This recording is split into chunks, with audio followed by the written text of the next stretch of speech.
Okay, the next thing is we want to use 2 points to write an equation.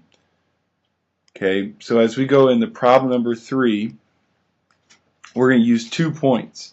Now we got to locate these 2 points, so I'm going to give you a little help because I'm pulling this from the book. It was -2, -3, so there's one right here that they had labeled. Okay, and then there was 1, 2, 3, 4. So we had 1, 4.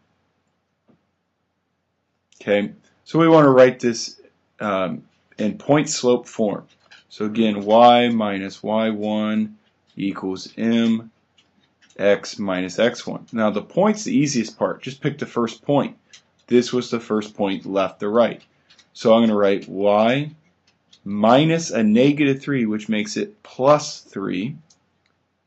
And then m, I'll fill in that in later, and it's x minus a -2, which makes it x. Negative makes another plus 2. Okay, so now I just have to figure out what my slope is. So I can do that by counting this. Okay, so I can say it's going 1, 2, 3, 4, 5, 6, 7. So to get to this level, it was a rise of 7. And then it was 1, 2, 3, a run of 3. So my rise over run was 7 over 3. And that's it. I mean, that's really all you have to do, is you take your point and then your slope. Okay. Now we could use this point here. So if you did y minus 4 and x minus 1, that would work as well. But since it's y1, I always like to go with the first point left to right, just so it's systematically always the same. But there was actually, could classify 2 different answers for this one. Okay, so got it number 3. I guess I reversed that. If you were to use 1, 4 instead of 2, 3, so I got that backwards. Go ahead and reverse that. If you were to use 1, 4 and 2, 3, write the equation, show what that would be. Okay, so I've already pretty much told you what that would come out to be. Alright, problem number 4, using a table to write an equation. The table shows the altitude of a hot air balloon during its linear descent. So they told us right there that it does make a line. So that's good to know that it's a line. Write an equation in slope-intercept form, okay, giving the balloon's altitude at any time. What do the slope and the y-intercept represent? So let's go ahead and let's figure out putting it into slope-intercept form. So since we were given a bunch of points, probably going point slope form is going to be the best way in this case, just because we can find our slope between 2 points, and then we already have 1 point. So we got to find our slope, which is by taking y2. So let's take these 2 coordinates.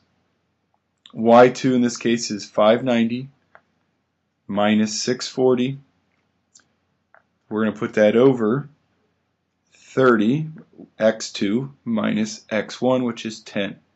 Okay, that comes out to be 590 minus 640 is going to be negative. Okay, and if we do the math here, that should come out to be 2.5. Okay, so I'm going to just kind of jump with it.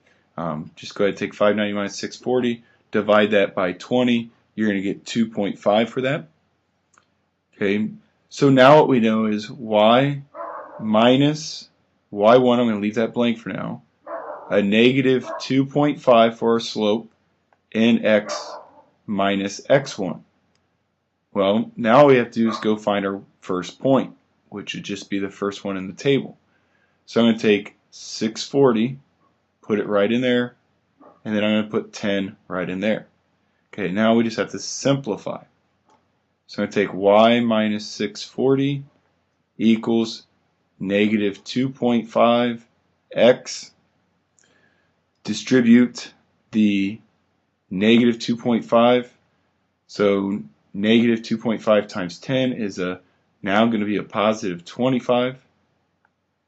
And we have to add 640 to both sides.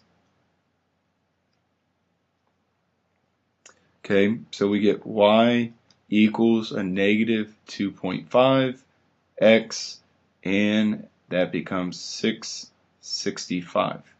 So what we have now is we have at any point.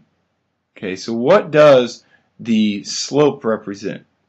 Well, the slope represents how fast we are decreasing or descending as far as the balloon goes across in time. Okay, so the balloon is descending negative 2.5 feet per second. Okay, so it's descending 2.5 feet per second. Okay, or meters, excuse me, got my units wrong there, meters.